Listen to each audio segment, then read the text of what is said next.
Welcome back to the channel, folks. Today I will continue with the DCKO tournament. The story continues with Superman having a dream as the horrible apocalypse showed him exactly what he would like the world to look like if he became King Omega, and it is beautiful.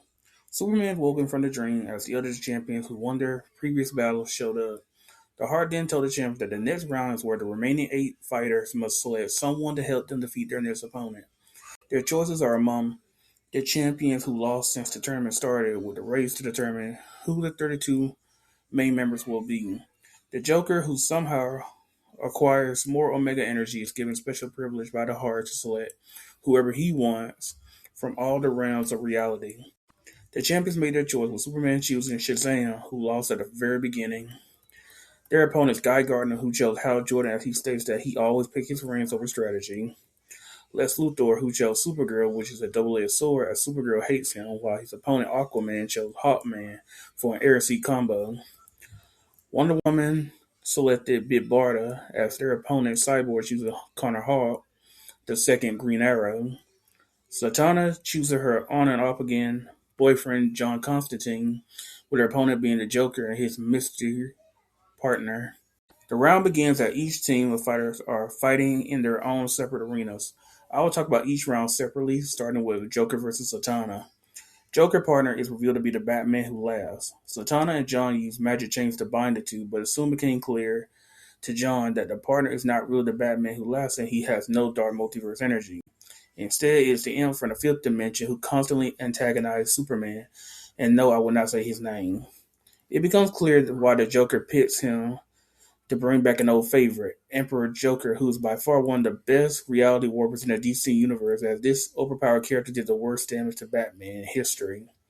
He defeated Zatanna and Constantine using some magic circle constructs that can Jokerize them just from looking at the magic, and using Zatanna's own way of casting spells that said look into madness, easily defeating the two powerful. Cyborg and Connor were forced to dodge out of the way as Wonder Woman tossed Bit Bart over to them using her lasso. Connor wonders why would Cyborg choose him. He knew they had to fight godlike figures like them, to where Cyborg explained as he had infused Connor with his nanites to enhance his physical abilities that Connor has a unpredictable fighting style to his deadly martial arts, and with Cyborg absorbing that information to his nanites as they're powering up Connor, then Cyborg can now fight the same way as him, making them a dangerous duo. Eventually, Wonder Woman decides to end the match by telling Barda to hit her as hard as she could. Barda did as she was told, and it turns out that Wonder Woman gauntlets not only deflect blows, but amplify them as well. This resulted in a huge explosion that killed their opponents and weakened Diana, who explained to Barda that the other reason why she chose her to tell Diana all of that Barda knows about the heart of Apocalypse. Lex Luthor orders Supergirl to attack Aquaman and Hawkman, but she attacks him instead, willing to let Aquaman and Hawkman win, and with her beating the crap out of Luthor.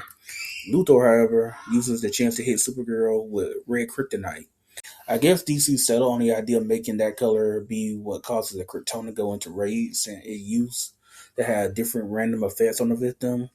It also spliced with other kryptonite colors to make sure that Supergirl could no longer fight against it. As it turns out, she turns into a giant bulked-up form of herself who easily killed Hawkman, who she destroyed by using her heat vision, while Aquaman smashed hard to the ground till he dies, now that Supergirl is no longer holding back.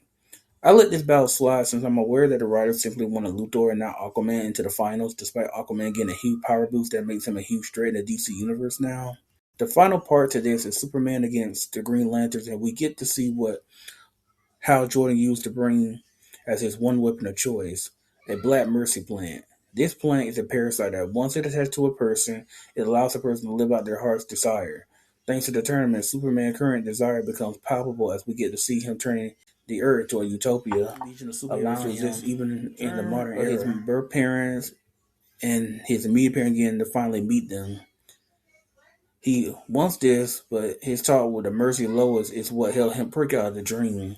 The anger he felt allowed him to knock down the Green Lantern long enough to get the second reason why he brought back Shazam.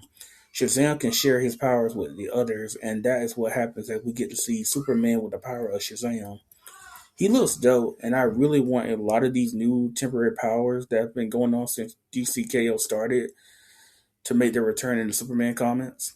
Shazam Superman defeated the Green Lanterns within seconds, and he stared at the Lex Luthor, who for the first time is showing Superman admiration. At last, we have our four finalists who are transported to what remains of their Earth, which has been transformed to the new Apocalypse, with the heart presenting their opponents. The absolute version of Superman, Batman, and Wonder Woman, with Darkseid possessed Booster Gold ready to fight. That'll be all for this video, folks. Please like and subscribe to the channel for more.